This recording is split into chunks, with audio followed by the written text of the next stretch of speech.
Assalamualaikum warahmatullahi wabarakatuh. Alhamdulillah, alhamdulillahilladzi allafna baina qulubina fa asbahna bi ni'matihi ikhwana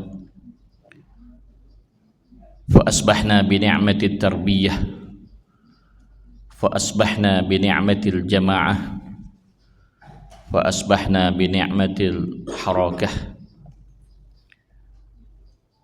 Asyhadu an la ilaha illallah wahdahu la syarika lah wa asyhadu anna Muhammadan abduhu wa rasuluhu la nabiyya ba'dah. Allahumma fassalli wa sallim ala sayyidina Muhammadin wa ala alihi wa sahbihi ajma'in. Amma ba'd. Qala Allah ta'ala fil Qur'anil Karim, a'udzu billahi minasyaitonir rajim. Bismillahirrahmanirrahim.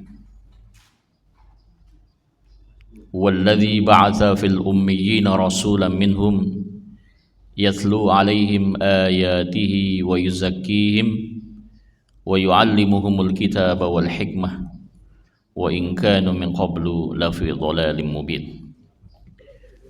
Wa qala Rasulullah sallallahu alaihi wasallam, bada'al islamu ghariban fasayaudu ghariban kama bada fatuba lil ghuraba. Sadaqallahul azim wa sadaqa rasulun karim. Jamaah subuh Masjid Jabar Rahmah yang dimuliakan Allah Subhanahu wa taala. Setelah berapa tahun Pak Intang?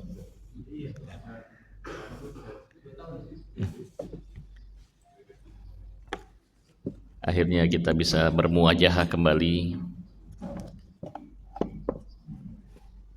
Mudah-mudahan bersimpuhnya kita di sini, duduknya kita di sini akan meningkatkan kualitas takwa kita kepada Allah Subhanahu wa taala, sekaligus memperkuat pengabdian dan ibadah kita kepada Allah Subhanahu wa taala. Sesuai dengan judul yang kita ingin bahas pada pagi hari ini adalah hamasah wal ikhlas fil ibadah ilallah. Kita sekarang ada di bulan Maulid, bulan yang di dalamnya dilahirkan manusia yang paling khusyuk di dalam sholatnya, manusia yang paling jujur dalam setiap perkataan dan perbuatannya, manusia yang paling bijaksana dalam mengambil keputusan, manusia yang paling kasih terhadap fakir miskin, du'afa dan anak yatim, manusia yang paling sayang terhadap para istrinya, itulah Nabi kita Muhammad sallallahu alaihi wasallam. Semoga tercurah pula kepada sahabat dan keluarganya, dan insya Allah kita yang hadir di sini tanpa terkecuali mendapatkan syafaat pembelaan dari beliau di hari kiamat kelak. Jadi Nabi Muhammad itu adalah pengacara kita, Pak. Beliau yang akan memberikan nanti pembelaan kepada kita saat pengadilan akhirat. Tidak ada satupun yang bisa membela kita saat itu kecuali Nabi kita Muhammad SAW. Maka supaya prioritas di dalam syafaat dari Nabi Muhammad SAW, maka kita perlu menjadikan beliau sebagai qudwah hasanah, suri toladan dalam semua aspek kehidupan. Di antaranya yang paling sederhana adalah innallaha wa malaikatahu yusholluna 'alan nabi ya ayyuhalladzina amanu shollu 'alaihi wa sallimu taslima. Kalau Allah dan malaikat saja sudah mengucapkan salam dan selawat untuk Nabi, apalagi kita sebagai pengikutnya. Berapa kali Pak Bu selawat dalam sehari? Jadi judul kita Bapak Ibu sekalian pagi hari ini adalah hamasah wal ikhlas fil ibadah ilallah. Ada dua unsur yang keduanya saling melengkapi dan saling menyempurnakan, yang kalau salah satu tidak ada di dalam proses ibadah, maka ibadah itu tidak akan sempurna. Yang pertama adalah hamasah. Apa itu hamasah? Hamasah itu adalah semangat. Wal ikhlas, yaitu ketulusan dalam niat kita beribadah. Karena pada saat orang beribadah, apapun bentuk ibadahnya, apa itu sholat, puasa, zakat, haji, kalau tidak dimasukkan unsur semangat, maka yang terjadi adalah jalan di tempat. Jalan di tempat. Sepertinya kita sudah melakukan ribuan rakaat. Sepertinya kita sudah melakukan ratusan kali puasa sepanjang hidup kita. Bahkan ada di antara kita yang sudah umroh berkali-kali. Tapi kenapa? Kok keadaan kita, kualitas kita itu nggak beranjak di situ-situ aja gitu? Kayak orang jalan di tempat. Kenapa? Karena tidak ada di dalamnya unsur semangat. Jadi semangat ini fungsinya adalah menjaga kesinambungan ibadah. Karena Nabi mengatakan dalam perjalanan hidup kita sebagai seorang manusia itu selalu mengalami pasang surut kan? Kata Nabi, al-iman yazid wa yanqus. Iman tuh naik turun. Jadi bukan hanya harga telur sekilo Bu yang naik turun. Bukan hanya kurs rupiah terhadap dolar yang mengalami fluktuasi naik turun, tapi juga iman akan mengalami naik turun. Tidak ada satupun manusia yang imannya itu konstan, tidak ada. Karena kita manusia, bukan malaikat. Pasti ada pernah berbuat kesalahan, termasuk saya. Tapi bagaimana caranya memastikan pada saat kita sedang turun, jangan dibiarkan terus turun, harus naik untuk mengimbangi yang turun tadi. Contoh, sekarang iman kita lagi ngaji nih, semangat, imannya 100. Keluar dari masjid, bikin maksiat, turun 50. Pada saat turun 50, harusnya kita mengimbangi yang turun tadi dengan naik 2 kali lipat, Pak. Kalau naik 2 kali lipat berarti 50 ditambah 100, berarti 150. Masih ada bonus 100 lagi. Begitu seterusnya. Turun 200, naiknya harus 400. Supaya selalu kalau ditarik garis itu naiknya ke atas. Itu yang dimaksud Nabi. Jadi semangat ini perlu untuk menjaga kesinambungan di dalam ibadah, tidak berhenti. Saya sering mengumpamakan orang yang sedang melakukan olahraga pakai treadmill. Pak, tahu Pak treadmill? Treadmill kita set di kecepatan yang tinggi. Yang tadinya jalan jadi lari gitu. Sekarang saya mau tanya Pak, itu sekenceng-kencengnya seorang yang lagi di atas treadmill, itu pindah nggak Pak posisinya? Padahal udah kenceng Pak ya. Dilari sekenceng-kencengnya, bahkan bisa setengah jam, bisa 1 jam. Pindah nggak posisinya? Enggak, di situ-situ aja Pak. Di situ-situ aja. Itulah contoh orang yang beribadah, tapi tidak ada keikhlasan. Semangatnya kuat, semangatnya luar biasa, tapi tidak ada keikhlasan. Jadi akhirnya sholatnya dia, puasanya dia, zakatnya dia, hajinya dia, umrohnya dia, nggak bikin perubahan. Gitu-gitu aja. 5 tahun kita dengan 5 tahun sekarang, bahkan mungkin prediksinya 5 tahun yang akan datang, nggak ada perubahan. Gitu-gitu aja. Nggak ada perbedaan. Padahal harusnya dalam hidup ini latar kabunna tobakon an tobak, kata Allah. Hidup itu harus naik. Kita punya anak aja Pak. Kalau hari ini dia SD, gimana caranya naik SMP? Yang udah SMP naik SMA, yang udah SMA kuliah S1, yang sudah S1 S2, yang sudah S2 S3 bahkan sampai profesor. Itu anak kita. Maka ibadah kita pun juga tidak boleh berhenti pada satu tingkatan, bukan pada satu level aja, terus naik. Dan untuk bisa naik ini, ya tentu saja kualitasnya kita membutuhkan keikhlasan. Itu satu. Bagaimana seandainya seorang beribadah semangatnya kurang, padahal ikhlas? Ada juga orang yang luar biasa, keikhlasannya dalam ibadah luar biasa, tapi tidak ada semangat. Maka yang terjadi, perumpamaannya, ini ada gambarnya sebenarnya, kalau ada bisa ditampilkan bisa lihat gambarnya, tapi kita kasih bayangannya saja ya Bu. Bapak Ibu lihat ada orang pakaian lengkap bagus ya, bergamis, ya, bersorban, buat ibu-ibu bermukena yang rapi, ya, bagus, indah. Dia sedang berada di samping mobil mewah, sebut saja mereknya Lamborghini. Warnanya nggak main-main Pak, warnanya emas. Jadi memang disepuh emas, gold plated. Sudah mobilnya mobil mewah, ya, catnya cat emas Pak. Kalau kita bicara emas, yang disebut emas yang mahal itu seperti apa, Bu? Yang murni ya Bu, ya kan? Makin murni, nggak ada campurannya, maksudnya nggak ada ya, imitasi. Kalau ada campuran disebutnya imitasi. Tapi kalau yang asli, karatnya dan kemurniannya itu maksimal. Tapi mobil itu Pak, bensinnya habis.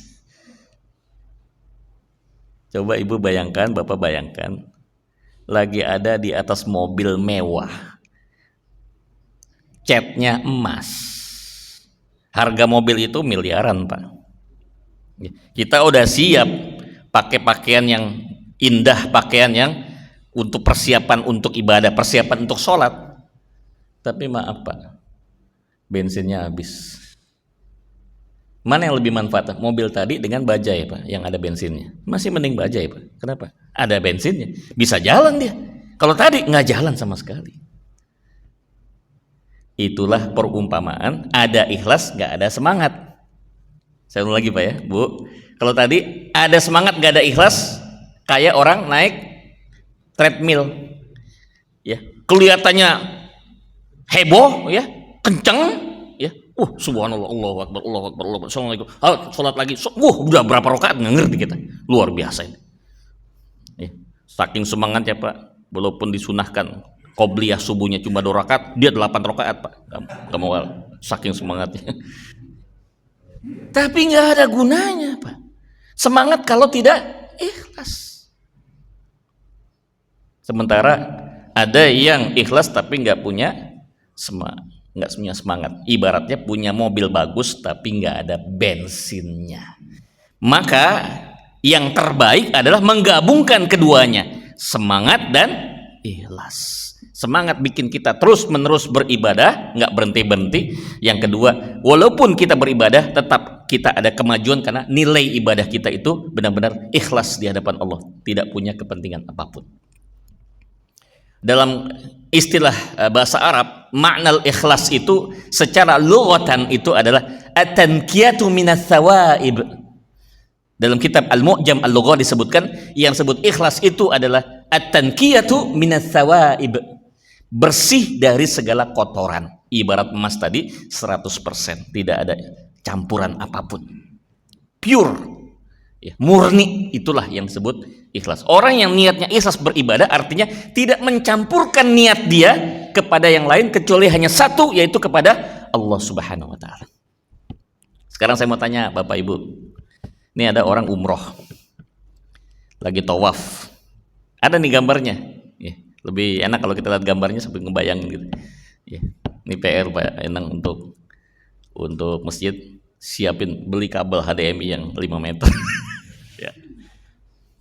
Dia tawaf Pak, ngitarin Ka'bah. Tapi sambil tawaf, alhamdulillah teman-teman sekalian yang sedang ada di Facebook live, saya sedang tawaf. Ini udah putaran kelima. Kalau anak muda sekarang sowot gitu, emang mau ngapain? Mau nunjukin kamu habis tawaf. Ini yang disebut bisa mengurangi keikhlasan kita. Itu masih mending Bu, saya pernah melihat langsung kejadian di Masjid Nabawi di Madinah. Orang sujud Pak, sujud, sebelum sujud dia begini dulu Pak, alhamdulillah bisa sholat di Masjid Nabawi. Ya Allah, itu kan udah nggak sah itu Pak sholatnya. Jadi dia sholat untuk apa? Niatnya untuk siapa? Bukan mencari wajah Allah, tapi apa? Mencari wajah manusia. Nah ini persoalan ketika orang itu tidak ikhlas. Betapa sayangnya kita udah ngeluarin uang puluhan juta rupiah untuk umroh, sholat di Masjidil Haram, sholat di Masjid Nabawi, tawaf, sa'i, bahkan umrohnya berkali-kali, yang disebutkan dalam hadis Barang siapa yang sholat di Masjidil Haram, pahalanya 100.000 kali lipat, di Masjid Nabawi 1.000 kali lipat. Sirna dan musnah semua gara-gara tidak ikhlas. Masih mencari kepentingan manusia, bukan lagi kepentingan Allah. Ini tidak mudah, Pak. Termasuk yang ngomong ini masih terus berusaha dan berjuang untuk ikhlas. Ustaz, saya mau sedekah, Ustaz. Ini bagusnya saya nunjukin berapa jumlah sedekahnya kepada jamaah supaya menunjukkan semangat yang lain pada nyumbang, atau saya sembunyikan, Ustaz? Punya uangnya berapa? 1 juta. Selain itu masih ada sih 10 juta. Mau nggak dikeluarin 11 juta? Insya Allah siap, Ustaz. Baik, gini, yang 1 juta terang-terangan, yang 10 juta langsung transfer, nggak usah kasih tahu. Insya Allah itu ikhlas. Kenapa, Pak? Kalau bicara riya, Pak, harusnya yang ditonjolin yang mana, Pak? Yang 1 juta apa yang 10 juta? Dia nonjolin yang 1 juta, Pak. Sehingga orang tahunya dia cuma infak 1 juta, sedekahnya 1 juta. Tapi yang tidak ketahuan jamaah, dia sudah transfer 10 juta. Berarti 11 juta di jumlahnya. Nah, itu latihan kita ikhlas, Pak. Jadi jangan kita menuduh orang yang sedekah terang-terang itu dipandang dia tidak ikhlas. Oh, riya nih. Nunjukin bahwa dia sudah sedekah, belum tentu, Pak. Yang diam-diam juga belum tentu. Diam-diam memang nggak ada yang ditransfer. Diam-diam, nggak taunya diam-diamnya 10.000 gitu. Kalau 10.000 ikhlas mah udah wajib, Pak. Keterlaluan tuh 10.000 nggak ikhlas mah keterlaluan menurut saya. Yang tantangan itu ikhlas itu apa? Kalau 10 miliar gitu, Pak, ikhlasnya itu luar biasa, Pak. Kalau cuma 10.000, 100.000, katakanlah 500.000, itu mah belum teruji ikhlasnya. Kalau udah 500 juta, misalnya mau renovasi nih pandang di Masjid Jabal Rahmah, butuh berapa? Kata panitia DKM 1,5 miliar. Yang ditongolin dia cuma 1 juta, Pak. Setelah itu apa? Dia transfer langsung 1,4 miliar. Tuh baru, Pak, yang namanya ikhlas. Jadi, Bu, kita hidup tuh jangan pesimis. Nggak apa-apa, Ustadz ya, ibadah standar-standar, yang penting ikhlas, daripada ibadah hebat-hebat tapi nggak ikhlas. Bu, kalau bicara mendingan ibadahnya bagus tapi ikhlas. Pilih mana, Pak? Haji ekonomi dengan haji VIP? Tadi dulu, Pak, belum selesai jawaban. Pernyataan saya belum selesai. Daripada haji VIP tapi ria nggak ikhlas, mendingan haji ekonomi tapi ikhlas. Pak, kalau bicara mendingan VIP tapi ikhlas. Jadi jangan bicara pesimis. Baik.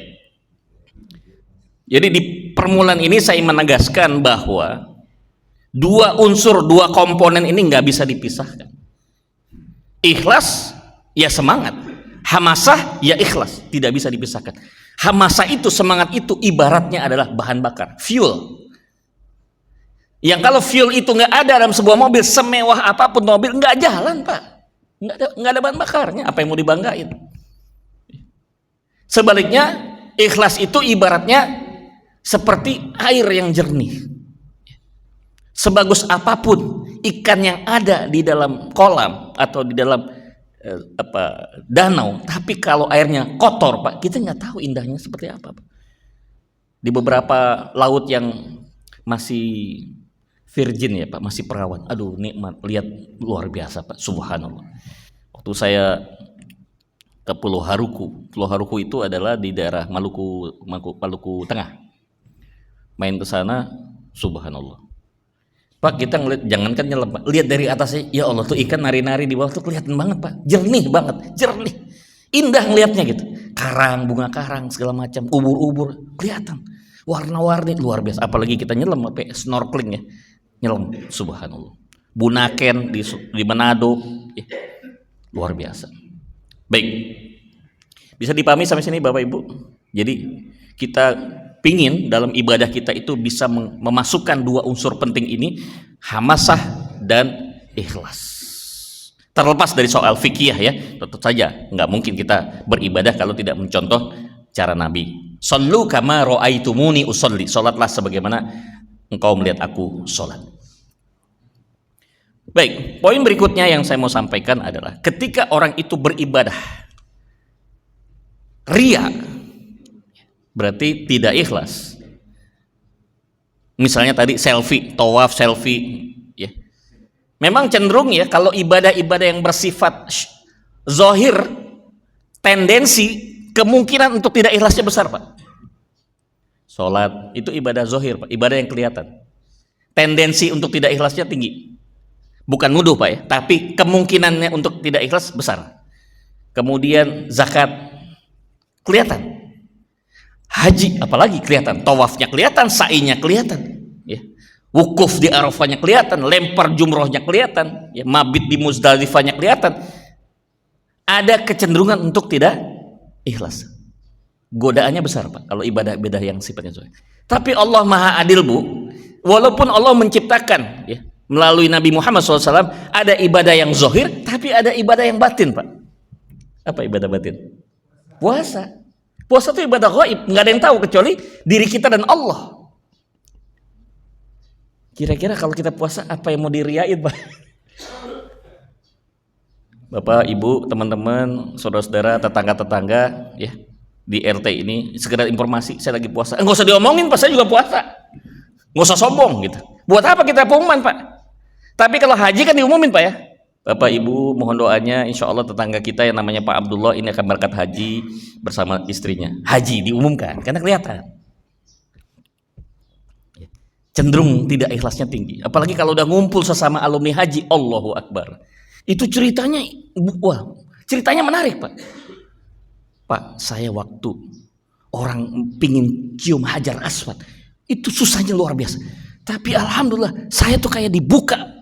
Bahkan itu dipersilahkan oleh para askar, ya, para polisi-polisi Saudi. Silakan. Lebih dari 1 menit saya bisa cium.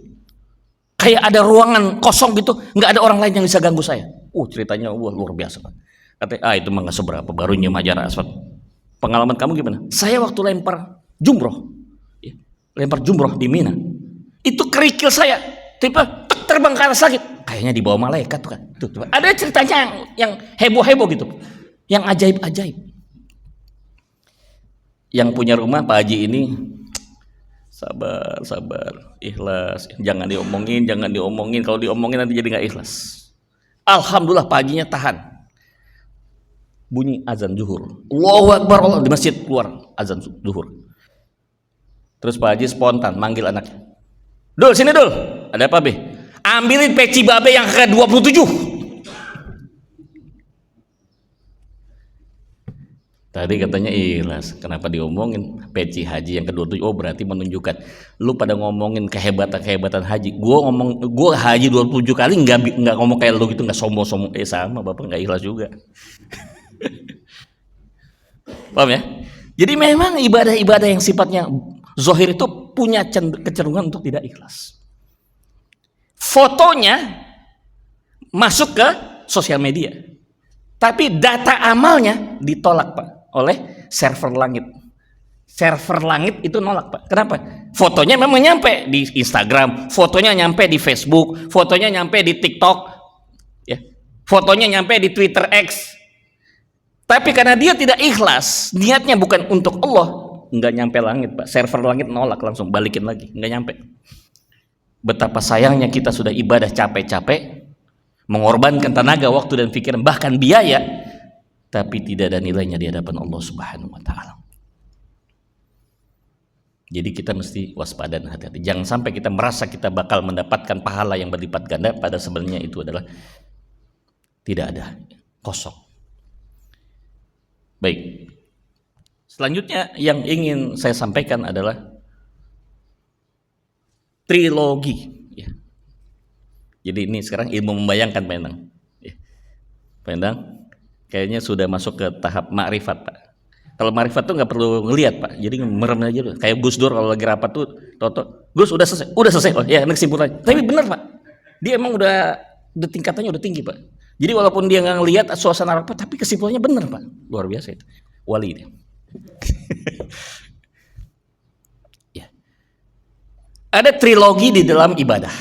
Saya mau jelaskan dulu apa itu ibadah. Mahul ibadah. Yang disebut ibadah itu adalah suatu manifestasi tahqiq, suatu manifestasi rasa syukur kita kepada Allah atas segala limpahan, curahan, nikmat, rahmat dan barokahnya kepada kita. Saya ulang sekali lagi. Manifestasi perwujudan rasa syukur kita kepada Allah atas limpahan, curahan, nikmat, rahmat dan barokahnya kepada kita. Ibu ditraktir di sebuah restoran yang makanannya makanan favorit, ibu ditraktir bahkan sampai habis uang ratusan ribu. Apa sikapnya, Bu? Makasih ya, udah ditraktir. Masya Allah, nikmat banget. Padahal cuma ditraktir sekali, tapi terima kasihnya berkali-kali, Pak, luar biasa. Besok ketemu, makasih ya Bu, udah kemarin ditraktir. Padahal baru kemarin. Minggu depan udah lagi, makasih ya udah ditraktir. Sampai sebulan masih inget tuh. Padahal cuma ditraktir makanan doang, Pak. Paling berapa? Paling mentok 1 juta gitu, Pak. Tapi terima kasihnya luar biasa, berulang-ulang. Kita setiap hari, ibaratnya kalau orang Betawi bilang, kita ditabokin, Pak, sama nikmat Allah tiap hari, tiap detik, Pak. Pertanyaannya, udah berapa kita terima kasih sama Allah? Rasanya masih malu kita, Pak. Masih terlalu jauh antara nikmat yang begitu melimpah, sementara rasa syukur kita tuh nggak ya sedikit sekali.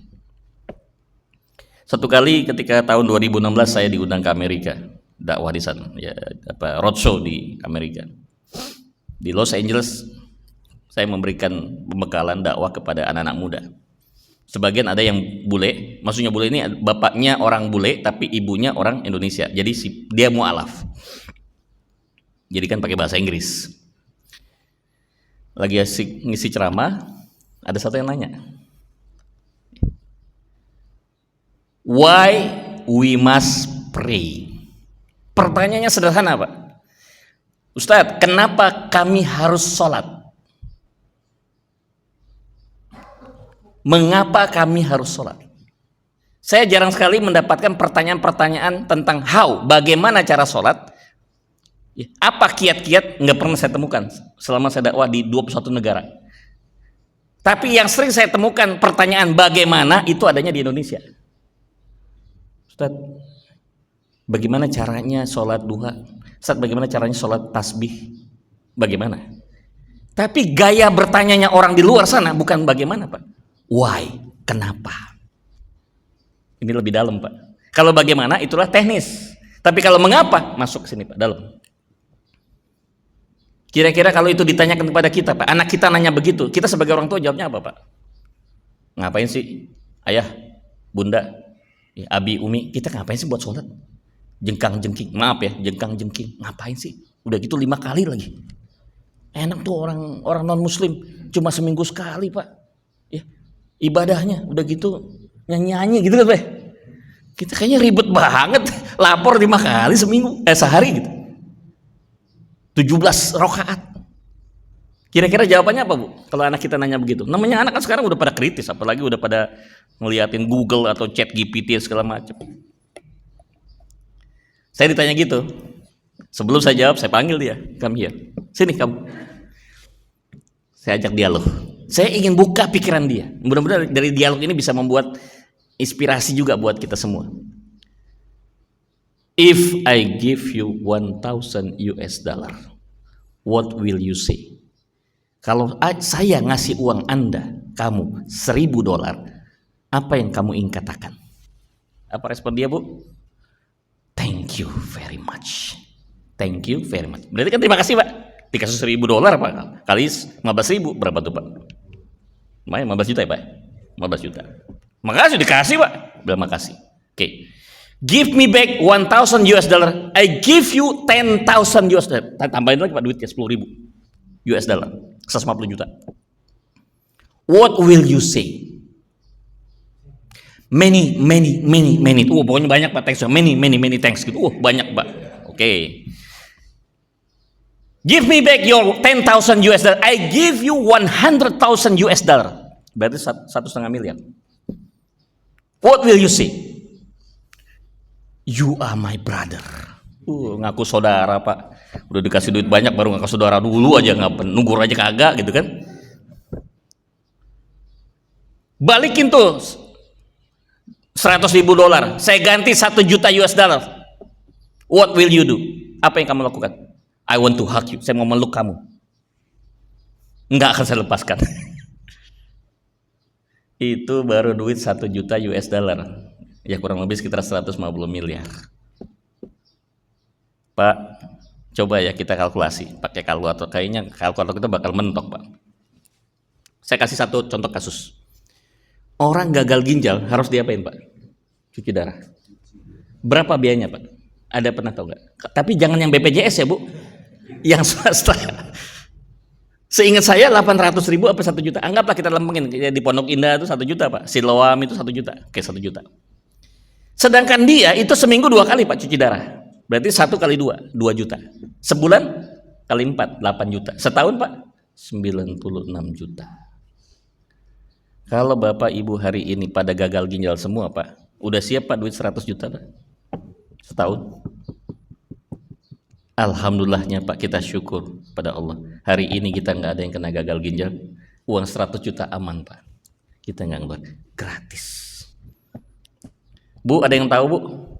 Tabung oksigen itu berapa harganya Bu? Kalau biasa orang hipoksia ya, kesesak napas kan dibantu dengan oksigen khusus kayak waktu zaman Covid tuh kan pakai itu tabung oksigen. Itu berapa Bu satu tabung? Sama ininya Pak, sama tabungnya Pak. Bukan isi ulang. Kan modalin dulu Pak. Jutaan kan? Itu ada Pak yang setiap kan itu berapa habisnya Pak sekali satu tabung?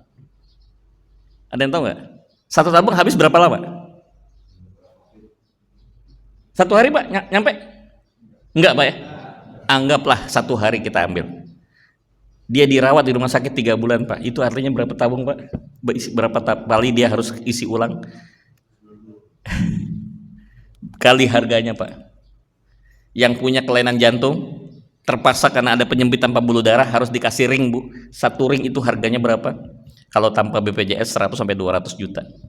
Saya punya kawan rekan bisnis. Pas ketemu dia bercanda, Gus, saya bawa Alphard. Maksudnya diparkir? Enggak, saya bawa sekarang. Gus bisa lihat. Maksudnya apa? Dibuka Pak kancing. Nih, Alphard 4 ring Pak, 4 kali 200, 800. Saya pakai Alphard harganya. Jadi kemana-mana saya bawa Alphard Gus, karena saya udah pasang 4 ring. Kalau dalam film itu Lord of Ring, ada filmnya Pak. Udah rajanya ring Pak. Itu pun kata dia belum jaminan. Kadang-kadang masih sesak napas. Jadi bagaimana? Bypass. Dan ongkos bypass 1,2 miliar. Masih mentok juga Pak. Cangkok. Stem cell di luar negeri Pak. Itu pun bisa terjadi kegagalan. Kalau gagal ya udah wassalam Pak. Koit. Biayanya Pak puluhan miliar dan ngantrinya puluhan tahun. Ngantri Pak. Ada yang punya ring di situ? Jadi Allah tuh udah baik banget sama kita. Cuma diminta untuk sholat aja susahnya, ya Allah ya Rabb. Baru ditraktir di restoran aja makan 1 juta, terima kasih mulu gitu. Kita dikasih nikmat yang berlimpah gratis Pak. Kita rumah yang kita tinggali itu maaf, ngontrak nggak Pak? Atau beli? Itu milik Pak? Oh iya milik Gus, saya udah punya ini apa istilahnya SHM, sertifikat hak milik. Maaf Pak, sertifikat hak milik itu menunjukkan kita adalah menunjukkan secara hukum pemerintah kita memiliki atas kuasa atas rumah itu. Pertanyaan saya Pak, itu rumah dibangun di mana Pak? Di atas tanah. Tanahnya punya siapa Pak? Bumi Allah kan? Yang punya kan Allah Pak.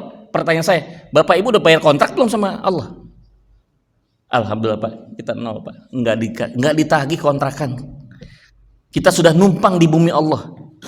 Kalau macam-macam kita diusir sama Allah, mau kemana lagi kita Pak? Emang udah satu-satunya di sini ya, kita tinggal di bumi, nggak ada lagi bumi yang lain Pak. Mau di Mars, nggak hidup kita di sana. Masih belagu juga nih manusia Allah, baru jadi anggota dewan, baru jadi menteri, baru jadi presiden, baru jadi mantan presiden. Aduh ya Allah, sombongnya luar biasa. Nggak ada rasa terima kasihnya sama Allah. Padahal pembukaan Undang-Undang Dasar 45 alinea 3 apa Pak? Atas berkat rahmat Allah yang maha kuasa. Teorinya Pak, kalau dia sadar bahwa ini kemerdekaan didapat dari rahmat Allah, mestinya jangan pernah kita mengkhianati Allah Subhanahu wa taala. Mana terima kasihnya kita sama Allah? Kan gitu Pak. Paham ya? Jadi ibadah itu adalah perwujudan rasa syukur kita kepada Allah ya, atas limpahan curahan nikmat, rahmat dan barokahnya kepada kita. Bukan karena Allah itu butuh kita. Maaf, Allah nggak butuh. Kita pada nggak sholat pun nggak apa-apa. Kata Allah dalam surah Al-Fatir ayat 15, antumul fuqara ya ayuhan nas antumul fuqara'u ilallah wallahu ghaniyyun hamid. Hai manusia, kamu tuh fakir. Ya, kita semua dibilang fakir, Pak. Mau konglomerat, mau 9 naga sama Pak, fakir semua itu, Pak. Kenapa? Wallahu ghaniyyun, yang maha kaya dan maha terpuji itu Allah. Jadi kalau Allah perintah kita sholat, bukan berarti Allah butuh kita, enggak. Kita yang butuh Allah. Kenapa? Kita mau terima kasih sama Allah. 5 kali laporan, 17 rakaat. Apa susahnya? Belum lagi ditambah qobliyah dan ba'diyah. Malu Pak sama Nabi Muhammad. Satu kali Aisyah bangun di malam hari, dicari di sampingnya, kok nggak ada suamiku. Ternyata dilihat oleh Aisyah sedang sholat tahajud Nabi. Sayup-sayup terdengar oleh Aisyah Rasulullah membaca suratul Baqarah. Berapa ayat Pak? Al-Baqarah 286. Berapa juz Pak? 3 juz. 3 juz, hampir 3 juz. Aisyah berpikir abis itu Nabi ruku. Enggak Pak, lanjut Al-Imran sampai ayat 200. Baru rakaat 1 Pak tahajudnya, rakaat 1 tahajudnya. Ruku panjang juga rukunya. Bahkan sujudnya lebih panjang dibandingkan surat Al-Baqarah. Selesai sholat, ringkasnya setelah assalamualaikum ke kanan ke kiri, Nabi ditanya sama Aisyah, ya Habibullah, wahai kekasih Allah. Nah, bicara Habibullah, bilang gimana nih Habib-Habib yang sekarang nih Pak? Setahu saya mah kalau zuriyah Nabi bukan Habib Pak, Sayyid Pak, Sayyid dan Sayyidah. Habib itu banyak, sebenarnya istilah itu banyak munculnya itu dari Yaman. Setahu saya di Timur Tengah juga banyak yang Habib Pak ya. Sebenarnya kalau pakai bahasa Habib, tapi nggak pernah dipasang nama di depannya Habib. Tapi adalah zuriyah Nabi. Mereka tawadu semua, ya, rendah hati. Kenapa? Malu kalau sampai menyandang nama di depannya Habib itu, kayaknya kalau kita nggak mencerminkan akhlak sesuai Nabi, malu Pak. Udah mending nggak usah deh, walaupun nggak pakai Habib, tapi kita benar-benar mencontoh Nabi. Itu luar biasa. Jadi balik lagi, engkau ini sudah diampuni dosanya. Dosa yang dulu, yang sekarang, yang akan datang. Istilahnya kalau bahasa kita nih Bu, bahasa sehari-hari, ngapain sih ibadah sampai segitu-gitunya, kata gitu kata Aisyah. Kenapa wahai kekasih Allah? Kamu udah dijamin masuk surga, diampuni dosanya, apa lagi? Kenapa sholat sampai begitu-gitu amat, kira-kira gitu ya? Nabi jawab apa? Afala akuna abdan syakura. Apa aku nggak boleh bersyukur kepada? Bersyukur artinya apa? Terima kasih kan Pak? Terima kasihnya Nabi itu kayak gitu Pak, sampai bengkak-bengkak kakinya. Kita dipimpin oleh imam kita, waduh baca surat Al-Insan, gue pikir tadi Al-Ikhlas, Al-Insan, subuh Al-Insan masih bagus. Coba kalau bacanya Yasin, panjang nih urusannya. Allahu Akbar. Waduh, Al-Insan. Baru Al-Insan Pak. Kalau Ramadan Pak, kita Ramadan umroh di Masjidil Haram Pak, itu satu malam bisa 3 juz Pak. Apalagi kalau udah 10 hari terakhir Pak, yang namanya itikaf. 3 juz, karena mau ngejar 30 juz kan Pak. 10 hari kan mesti kan 1 hari harus 3 juz. Jadi 10 hari kan kelar. Terakhir khataman gitu. 3 juz Pak. 3 juz kalau 1 juznya adalah sekitar 20 menit, 3 juz kan berarti sekitar 1 jam sholat. Bahkan lebih, kan gak buru-buru bacanya. Ini aja masih ngedumel Pak. Mari kita latih diri kita, jangan sampai kita menjadi orang-orang yang tidak hamba yang tidak bertahu terima kasih. Anak harus berterima kasih pada orang tuanya. Seorang pegawai terima kasih kepada pimpinannya. Pimpinan terima kasih kepada bawahannya. Anggota dewan terima kasih pada rakyat telah memilih dia. Aparat terima kasih sudah memberikan penghasilan buat mereka karena dari pajak yang kita bayar. Mudah-mudahan tidak ada lagi korban-korban lagi seperti Afan Kurniawan Pak. Ya Allah, lihat videonya nggak tega saya Pak. Ya Allah. Kayaknya kalau cukup minta maaf nggak balik tuh nyawa Pak. Ya, kami minta maaf atas kepeledoran. Ini bagaimana kalau begini terus? Terlalu murah nyawa kita. Walaupun sebenarnya bukan berarti mendingan Pak, tapi di Gaza Pak, pembantaian habis-habisan Pak. Tiap hari Pak. Udah nggak berbentuk manusia lagi. Sampai ada seorang ustazah kunjungan waktu masih ada kesempatan untuk bisa nengok di sana, datang ketemu dengan seorang ibu dari Palestina Bu. Ibu ini nangis, ibu yang Palestina nangis. Dihibur sama yang ustazah dari Indonesia ini. Pakai bahasa Arab. Sabar Umi, itu adalah ujian. Salah duga rupanya Pak. Maaf, saya nangis bukan karena itu. Mungkin Anda nangis karena ditinggal. Boleh jadi kalau itu terjadi pada Anda, mungkin Anda menangis karena ditinggal anak-anak Anda. Tapi tahukah kamu kenapa saya nangis? Aku menangis karena tidak ada lagi anak yang bisa aku korbankan untuk syahid di jalan Allah. Coba. Habis anaknya, Pak. Setiap melahirkan kembar habis, Pak. Apa? Syahid semua. Itu yang membuat dia nangis. Kenapa? Udah habis. Kalau ada lagi bayi, ada bayi yang bisa dididik lagi jadi mujahid, aku sumbangkan buat jihad. Oh, ini luar biasa, Pak. Bu, halo. Ibu ditinggal anaknya kuliah di Jawa Tengah, Jawa Timur aja udah nangis. Nah, jangan jauh-jauh, nah kuliahnya udah di Jakarta aja deh, nah gitu. Itu paling nggak itu Unpam dah. Unpam kan deket. Udah 10 bulan. Oke, bisa sering nengokin gitu. Ini justru bu ibu ini nangis bukan karena apa ditinggal anaknya, bukan karena udah nggak ada lagi stok anak yang bisa disumbangkan untuk jihad gitu loh, Pak. Itu bedanya. Baik, jadi kembali lagi kita trilogi ibadah. Tadi saya udah jelaskan ibadah. Trilogi berarti ada 3 ya. Kita sampai berapa menit? Benar. Ini udah jam 6. Suruhnya jam berapa? Oke. 5 menit ya, tambah dikit lagi ya. Terakhir nanti habis itu kita tutup. Kalau ada pertanyaan 1-2, oke. Saya jawab singkat. Ada segitiga. Sebelah kiri adalah semangat. Sebelah kanan adalah taksir, asar, bekas. Sebelah atas adalah ikhlas. Jadi ada 3. Pertama adalah semangat, kedua adalah bekas atau asar, samroh, yang ketiga adalah ikhlas. Kenapa tadi saya sebutkan yang samroh? Karena dia merupakan akibat ya. Yang pertama adalah semangat. Semangat itu adalah energi. Jadi kalau kita sholat, kita puasa, kita zakat, kita haji, nggak ada semangat, kayak nggak ada energi, Pak. Nggak ada kekuatan. Loh. Kalau orang tua maklum, Pak. Nah, anak muda, Allah, malas banget gitu. Nggak ada kekuatan. Karena tidak ada energi. Itu secara emosional. Dan semangat ini muncul dari 1, gairah. 2, ambisi. 3, tekad. Jadi gabungan ketiga hal ini. Jadi ada ghirah itu adalah bahasa Arab ya. Ghirah di Indonesia kan jadi gairah. Ghirah ya. Kemudian ambisi. Hirs itu ambisi. Yang ketiga adalah tekad, azam. Fa idza azamta fatawakkal 'ala Allah. Gabungan ketiga itu diramu jadilah energi. Jadi kalau kita sholat nggak ada energi, kita kehilangan gairah, kehilangan semangat, ya, kehilangan power. Padahal itu sholat yang akan membuat kita bisa mengatasi semua keadaan.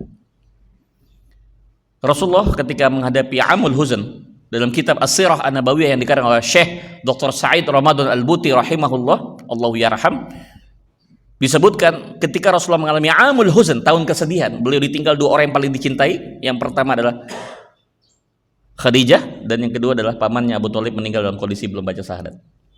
Beliau sedih. Beliau sebagai manusia ya, sebagai keponakan dan sebagai seorang suami, wajar dong ya Bu, ini namanya manusia, ditinggal istri ya wajar sedih, ditinggal paman yang selalu membela, menjadi backing politiknya Nabi, setiap diserang sama orang-orang kafir Quraisy pasang badan nih Abu Thalib, tapi belum sempat mengucapkan syahadat, sedih beliau.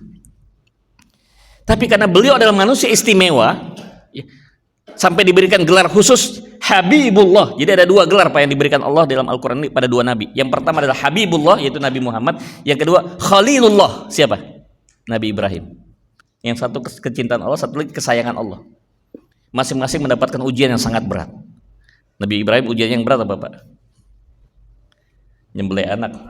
Bapak kalau nyembelih kambing biasa Pak. Coba Bapak berarti kan nyembelih anak sendiri coba. Harus pakai tangan sendiri, bukan orang lain. Kalau syarat menjadi ketua majelis ulama adalah nyembelih anaknya, saya rasa nggak ada yang mau jadi ketua MUI Pak. Syaratnya nyembelih anak dulu baru jadi ketua MUI gitu kan, berat. Nah, Habibullah, orang yang sangat dicintai Allah Subhanahu wa taala. Sedih beliau. Maka perlakuan Allah pada beliau istimewa Pak. Disebut dengan istilah rihlatul ma'nawiyah. Ibu kalau lagi sedih biasanya ngobatin kesedihan kemana Bu? Jalan-jalan ya Bu? Pak, jalan-jalan Pak ya? Ada yang ke pantai, ada yang ke gunung kan gitu. Lumayan lah, ada yang bisa dilihat air terjun gitu kan. Pak, Nabi lain Pak. Nggak level Pak, kalau gunung itu nggak level. Nabi langsung naik ke atas Pak. 27 Rajab Nabi diangkat ke atas. Menghadap Allah langsung. Isra dan Mi'raj. Dari Masjidil Haram ke Masjidil Aqsa, langsung dari Masjidil Aqsa ke atas. Sidratil Muntaha. Yaitu hiburannya Pak. Pertanyaan saya, apa hubungannya meninggalnya dua orang yang dicintai dengan Mi'raj dapat perintah salat Pak? Ada yang tahu nggak? Kira-kira Pak, apa hubungannya Pak? Apa hubungannya? Habis Nabi itu mendapat musibah, kok dikasih hadiahnya sholat gitu? Ternyata Pak, orang itu kalau berada di sebuah ketinggian, secara psikologis, Bapak Ibu ada di atas Monas nih, udah ada yang pernah nyoba Pak di atas Monas? Coba sekali-sekali Pak naik di atas Monas, terus lihat ke bawah Pak, itu semua yang di bawah Pak kelihatannya Pak kecil. Sebenarnya kecil nggak Pak?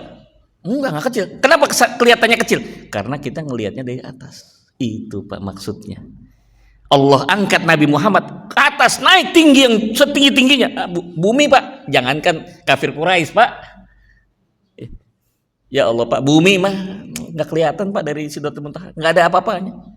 Jadi Allah yang memberikan kemantapan hati pada beliau. Jangan sedih. Kenapa? Engkau tuh di atas. Kau lihat semua itu kecil semua, nggak ada apa-apanya.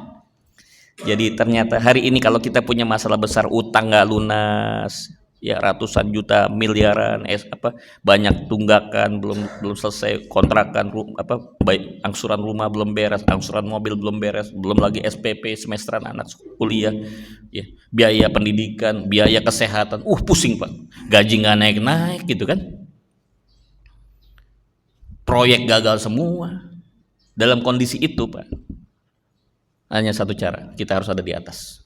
Tidak akan pernah selesai masalah kalau kita ada di depan masalah, di belakang masalah, di kanan masalah, di kiri masalah, atau di bawah masalah. Masalah selesai kalau kita di atas masalah. Keren Pak, Nabi diangkat ke atas. Hai Muhammad, masalah itu nggak ada apa-apanya. Setelah beliau kembali dari Isra Mi'raj, Nabi ditanya oleh para sahabat, ya Rasulullah, engkau kan Nabi, dapat hak istimewa langsung ketemu Allah. Kita juga pengen ketemu Allah walaupun kami sadar kami bukan Nabi. Lantas gimana cara kami bisa seperti engkau walaupun kami sadar kami bukan Nabi? Apa kata Nabi? As-salatu mi'rajul mu'min. Salat itu adalah mi'rajnya orang beriman. Jadi ketika seorang muslim itu salat, sebenarnya dia sedang mi'raj, bukan fisik tapi batinnya, ruhaniyahnya sedang salat menghadap Allah. Diperkuat dengan hadis dalam kitab At-Targhib wa Targhib karena Syekh Imam Muziri, hadis qudsi ya.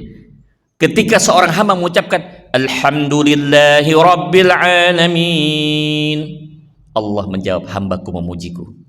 Ar-Rahmanir Rahim, hambaku menyanjungku. Maliki yaumiddin, hambaku memuliakan. Setiap kita ngomong dijawab sama Allah. Itu artinya kan ada dialog Pak, ada dialog kan. Saya ngomong sama beliau, Pak siapa? Pak Ilman ya? Saya mau ngomong sama Pak Ilman, tapi begini Pak Ilman, mohon maaf. Pak Ilman, apa kabar Pak Ilman? Tersinggung nggak? Ini Gus mau ngomong sama saya, tapi kok ngadepnya ke sono ya? Nggak jalan Pak dialog, berarti kan saya nggak, beliau ngomongnya ada Ilman yang lain gitu Pak. Yang namanya dialog kan gini Pak. Apa kabar Pak Ilman? Tektok. Ketika orang membaca Al-Fatihah, Allah jawab, itu artinya apa? Kita sedang berhadapan dengan Allah. Kalau kita tahu begitu Pak, berinding Pak. Allahu Akbar. Alhamdulillahi Rabbil Alamin. Ya Allah, Engkau di depan aku ya Allah. Aku memujimu ya Allah. Hambaku memuji. Dijawab sama Allah. Kita ngomong dijawab sama Allah. Apa itu bukan kita sedang berhadapan dengan Allah Pak? Walaupun kita nggak atas sana. Secara ruhaniyah. Nah itu nanti kita belajar Pak. Ibadah itu ada yang syariat, ada yang torikot, ada yang hakikat, ada yang ma'rifat. Ma'rifat itu Pak, dia sholatnya sudah sampai kepada ruhaniyah. Yang dia sholatkan bukan yang kelihatan fisiknya, tapi ruhaniyah juga ikut sholat. Itu yang luar biasa Pak. Baik, jadi energi ya Pak. Setelah energi, ke samping ada yang namanya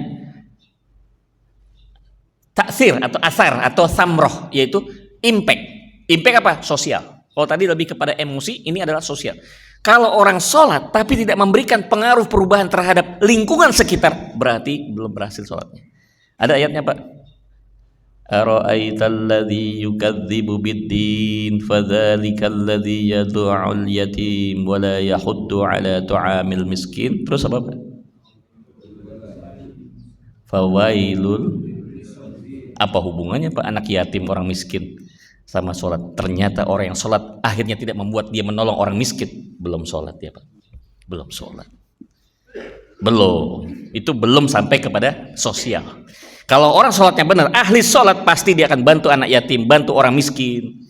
Dia nggak bakhil, dia nggak pelit, ya, ahli sedekah harusnya. Itu yang namanya samroh. Terakhir, ikhlas. Di mana ikhlas ini merupakan nilai, ya, bukan jumlah. Maaf, kita ibadah itu bukan kejar restoran Pak. Karena nanti yang sampai kepada Allah itu adalah nilainya, ya, ikhlasnya, takwanya. Apa kata Allah dalam Quran surat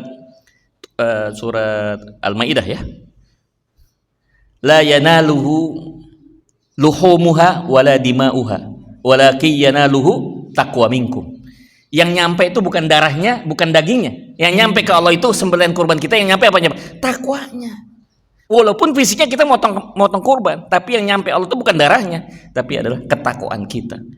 Kita nyembelih korban sampai 10, sapinya 10, kambingnya 100, percuma apa kalau apa kita nggak pakai takwa. Makanya ikhlas. Jadi energi, ada bekas, ada impact, dan ada ikhlas. Kalau tidak ada dua ini Pak, cuma sekedar energi saja, tidak ada keikhlasan dan tidak ada impact, maka jangan heran kalau kita melihat banyak orang yang berangkat haji, pulangnya bukan haji mabrur, haji mabur. Tuh orang Jawa bilang haji mabur itu hajinya kemana, orangnya kemana, nggak jelas Pak. Itu apakah orang-orang yang anggota DPR bukan haji? Oh haji Pak, mereka udah sering Pak haji, hajinya eksekutif. Tapi kenapa masih korupsi Pak? Pejabat-pejabat kenapa masih korupsi? Padahal dia haji. Karena hajinya belum haji mabrur, haji mabur. Makanya saya bikin program Baitullah Institute. Salah satu materinya adalah manasik hati Pak. Tolong J-nya diganti T Pak. Kenapa orang umroh hajinya tidak mabrur, umrohnya tidak makbul? Karena belum manasik hati. Manasik hajinya sudah, tapi hatinya tidak dimanasik. Nah ini persoalan Pak. Hatinya nggak dimanasik. Gimana cara manasik hati? Nggak ada lain Pak. Pedomannya adalah Al-Quranul Karim. Saya sudah sampaikan Pak Dan, saya nanti bisa dibantu di mobil diambilkan. Kami siapkan Quran tulis supaya kita terus berinteraksi dengan Quran. Bagaimana caranya? Yang belum hafal Quran jadi makin mantap hafalannya. Saya mengutip kata Imam Syafi'i, jumlah huruf di dalam Al-Quran 1.020.000 huruf. Kalau jamaah nggak percaya, hitung sendiri. Kalau mas saya percaya sama Imam Syafi'i, saya nggak mau ngitung lagi Pak, udah percaya dah. 1.020.000 huruf. Sedangkan membaca satu huruf berapa pahalanya Pak? 10 kali 1.020.000 berarti sama dengan 10.200.000. Kalau selama ini kita sudah khatam Quran, saya yakin ibu-ibu sudah berkali-kali khatam Quran. Oke, itu biasa. Khatam terjemah udah belum Pak? Belum kan? Ini saya tantangin yang ketiga Pak. Khatam nulis Al-Quran 30 juz. Betapa bahagianya kita sudah khatam Quran, khatam terjemah plus khatam nulis. Supaya kita nggak jelek nulisnya, dipadu Pak. Sudah ada bayangannya, tinggal kita kerengin Pak. Kita kerengin satu juz kita buat satu juz. Kemarin kita launching bulan Juni, subhanallah, animo masyarakat luar biasa. Set, tinggal ikutin. Buat bapak ibu yang sedang stres lagi ribut, atau suaminya lagi ribut sama istrinya, Bu, ya coba tulis Al-Quran 1 halaman doang, tenang. Lagi nunggu, gimana mau marah nulis Al-Quran Pak? Al-Fatihah dia tulis gitu, menenangkan hati, insya Allah. Ada yang bisa bantu Pak? Ngambilin di mobil Pak, biar tahu contohnya mungkin.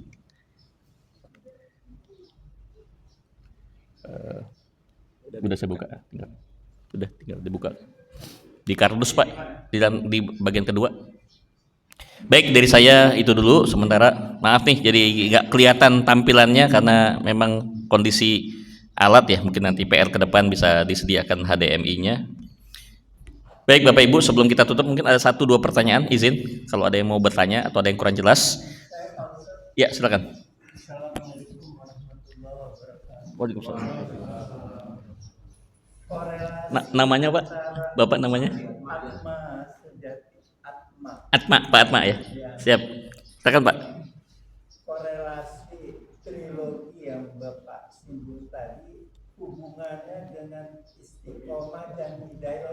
Mantap.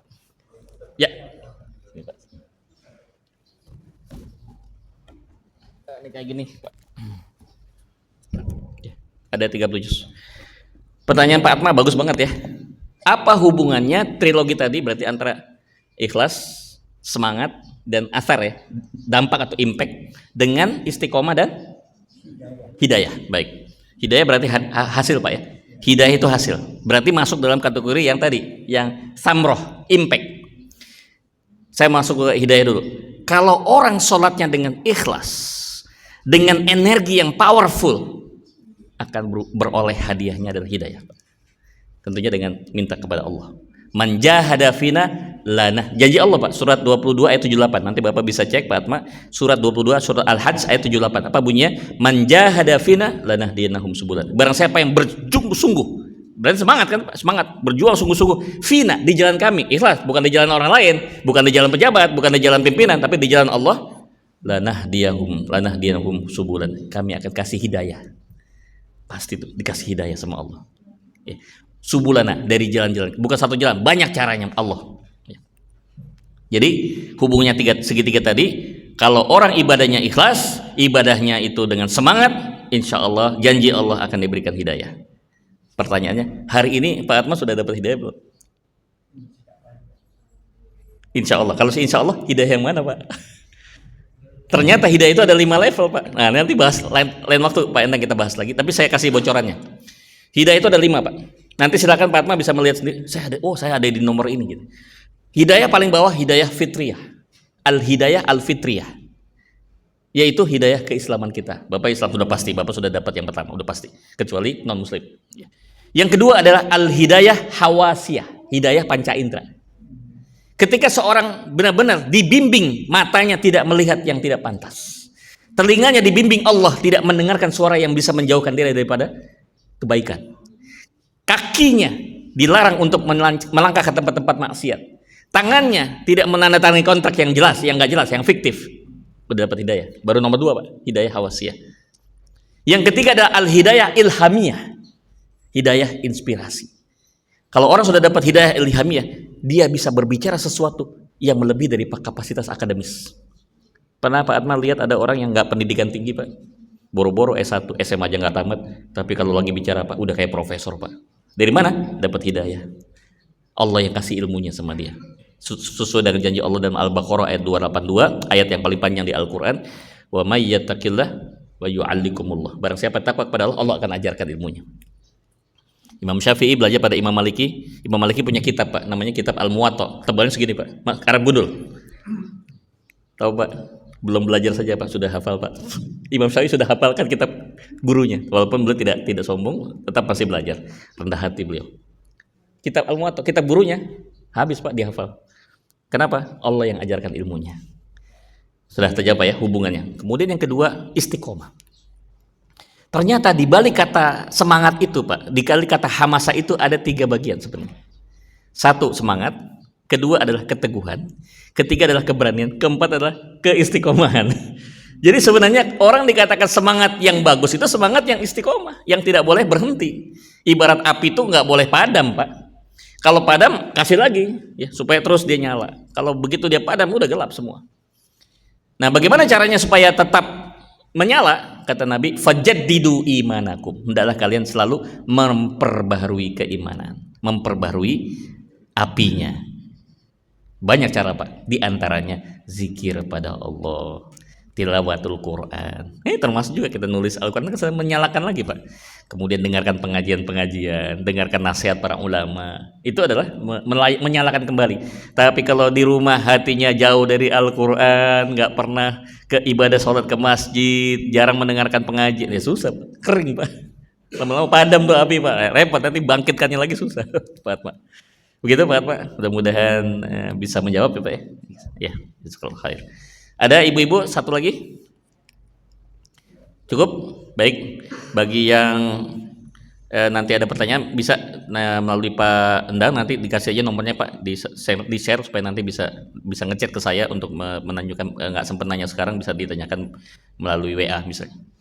Kemudian bagi jamaah nanti yang ingin memiliki program ini, Al-Quran Tulis Metode Follow the Line, Kami sudah mendapatkan pentasdikan dari Kementerian Agama dan sudah dipatenkan juga di Kementerian Hukum dan HAM. Insya Allah barokah, setiap tulisan itu akan memberikan pahala buat kita dan menajamkan hafalan kita dan menenangkan hati kita. Insya Allah kita coba gerakan menulis Al-Quran dari sekarang. Insya Allah kalau tahfiz sudah banyak ya, kemudian tarjamah, tadabbur juga ya, kita coba tambahin lagi sekarang menulis Al-Quran. Walaupun kita nggak ahli menulis, dia tinggal niru aja Pak, pakai pensil, kita tiru, salah kita hapus ya. Insya Allah ini akan jadi saksi Pak, 30 juz selesai akan jadi saksi, ya Allah aku pernah menuliskan Al-Quran 30 juz, kalamullah, kalam engkau ya Allah sudah aku tuliskan. Mudah-mudahan bisa menjadi penyelamat nanti di akhirat dari siksa api neraka. Nauzubillah min dzalik. Baik, dari saya itu saja. Saya nanti titip aja Pak ya sama pengurus. Kalau saya bawa pulang kasih, nanti ada yang mau ngambil belum siap dananya, repot bolak-baliknya. Saya titip aja ke Pak Endang, nanti berapa yang sudah minat nanti bisa dihubungkan dengan jamaah, dengan DKM. Baik, kita tutup baca hamdalah dan kafaratul majlis. Alhamdulillahirabbil alamin. Subhanakallah bihamdika nasyhadu an la ilaha illa anta nastaghfiruka wa natubu ilaik. Wassalamualaikum warahmatullahi wabarakatuh.